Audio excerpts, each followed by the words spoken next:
नमस्कार। For your information सहज सरल और संक्षिप्त के इस नए अंक में आपका आपके परिवार के साथ स्वागत है। आइए नज़र डालते हैं आज की उन सुर्खियों पर जो हमारे और आपकी जानकारी के लिए ज़रूरी हैं। पहले राष्ट्रीय खबरों पर एक नज़र। गोवा के मुख्यमंत्री के रूप में प्रमोद सावंत के नाम पर फैसला ले लिया गया है।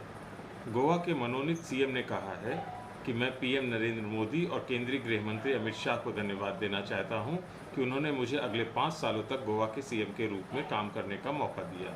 मुझे खुशी है कि गोवा के लोगों ने मुझे स्वीकार किया है। मैं राज्य के विकास के लिए हर संभव प्रयास करूंगा। साथ ही उन्होंने कहा कि हम जीरो करप्शन के लिए काम करेंगे। हम जल्द ही राज्यपाल से मिलेंगे। फॉर योर इन्फॉर्मेशन, 40 सदस्यीय सदन में अब तक भाजपा के पास 20 विधायक हैं और 3 निर्दलीय का समर्थन है। गोवा में सरकार बनाने का जादुई आंकड़ा 21 का है। उधर भारतीय जनता पार्टी के प्रदेश अध्यक्ष मदन कौशिक आज शाम 6 बजे राजभवन में विधानमंडल दल के नवनिर्वाचित नेता पुष्कर सिंह धामी के साथ राज्यपाल लेफ्टिनेंट जनरल गुरमीत सिंह से भेंट की।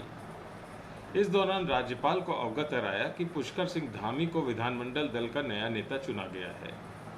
भाजपा प्रदेश अध्यक्ष ने पुष्कर सिंह धामी के नेतृत्व में नई सरकार मंत्रिमंडल के गठन का अनुरोध पत्र राज्यपाल को सौंप दिया है। इस अवसर पर केंद्रीय मंत्री मीनाक्षी लेखी, अजय भट्ट, सांसद डॉक्टर रमेश पोखरियाल निशंक सहित अन्य नवनिर्वाचित विधायकगण उपस्थित रहे।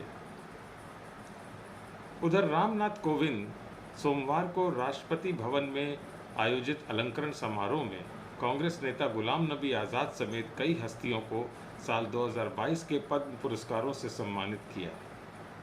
पद्म पुरस्कार 3 श्रेणियों में प्रदान किए जाते हैं: पद्म विभूषण, पद्म भूषण और पद्मश्री। समाचार एजेंसी पीटीआई की रिपोर्ट के मुताबिक 2 हस्तियों को पद्म विभूषण, 8 को पद्म भूषण और 54 को पद्मश्री से सम्मानित किया गया।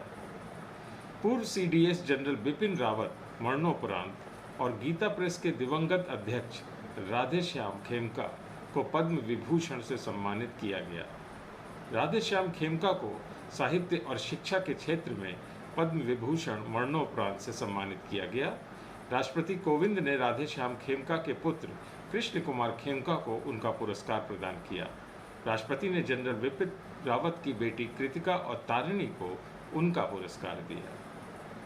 वहीं कांग्रेस नेता गुलाम नबी आज़ाद, पंजाबी लोकनायक गुरमीत बावा मरणोपरांत, टाटा सन्स के अध्यक्ष एन चंद्रशेखरन, पूर्व सीएजी राजीव महर्षि, कोविशील्ड के निर्माता सीरम इंस्टीट्यूट ऑफ इंडिया के साइरस पूनावाला समेत अन्य हस्तियों को पद्म भूषण से सम्मानित किया गया। पैरालंपिक रजत पदक विजेता देवेंद्र झाझरिया को पद्म भूषण जबकि हॉकी खिलाड़ी वंदना कटारिया को पद्मश्री से सम्मानित किया गया है। फॉर योर इन्फॉर्मेशन, ये पुरस्कार विभिन्न विषयों और क्षेत्रों जैसे सामाजिक कार्य, सार्वजनिक मामलों, कला, विज्ञान, इंजीनियरिंग, व्यापार, उद्योग, चिकित्सा, साहित्य, शिक्षा, खेल, सिविल सेवा आदि में दिए जाते हैं। पद्म विभूषण अवार्ड असाधारण और विशिष्ट सेवा के लिए प्रदान किया जाता है। वहीं उच्च कोटि की विशिष्ट सेवा के लिए पद्म भूषण जबकि किसी भी क्षेत्र में विशिष्ट सेवा के लिए पद्मश्री भी पुरस्कार प्रदान किए जाते हैं। हर साल गणतंत्र दिवस की पूर्व संध्या पर इन पुरस्कारों की घोषणा की जाती है। अंतर्राष्ट्रीय खबरों पर एक नजर डाल लेते हैं। केंद्र सरकार ने सोमवार को सुप्रीम कोर्ट को बताया कि भारत सरकार ने युद्ध में घिरे यूक्रेन से 22,500 भारतीय छात्रों को निकाला है। वह निकाले गए छात्रों की शैक्षिक चिंताओं को भी देख रही है। मुख्य न्यायाधीश एनवी रमन्ना की अध्यक्षता वाली पीठ के सामने पेश हुए महान्यायवादी के वेणुगोपाल ने सूचित किया कि छात्रों को अपनी पढ़ाई जारी रखने के मुद्दे पर वे सरकार का प्रतिनिधित्व कर रहे हैं। सरकार इस पर विचार कर रही है और इस पर फैसला भी जल्द करेगी। उधर विपक्ष के अविश्वास प्रस्ताव के चलते गहराए सियासी संकट को थामने के लिए इमरान खान की पार्टी पाकिस्तान तहरीक-ए-इंसाफ यानी पीटीआई ने सोमवार को सुप्रीम कोर्ट का दरवाजा खटखटाया। सत्तारूढ़ पीटीआई ने सुप्रीम कोर्ट में राष्ट्रपति के एक संदर्भ का हवाला देते हुए पूछा कि मौजूदा संवैधानिक और कानूनी ढांचे के तहत दल बदल, फ्लोर क्रॉसिंग और मतों की खरीद फरोख्त को रोकने के लिए कौन से उपाय किए जा सकते हैं। गुड टू नो में आज जानेंगे आपातकाल के बारे में। 21 मार्च लोकतंत्र की जीत का दिन है। जी हाँ, आज ही के दिन 1977 में 21 महीनों के आपातकाल का खात्मा हुआ था। जून 1975 के बाद के 21 महीनों के आपातकाल के समय को काले दौर के रूप में मनाया जाता है।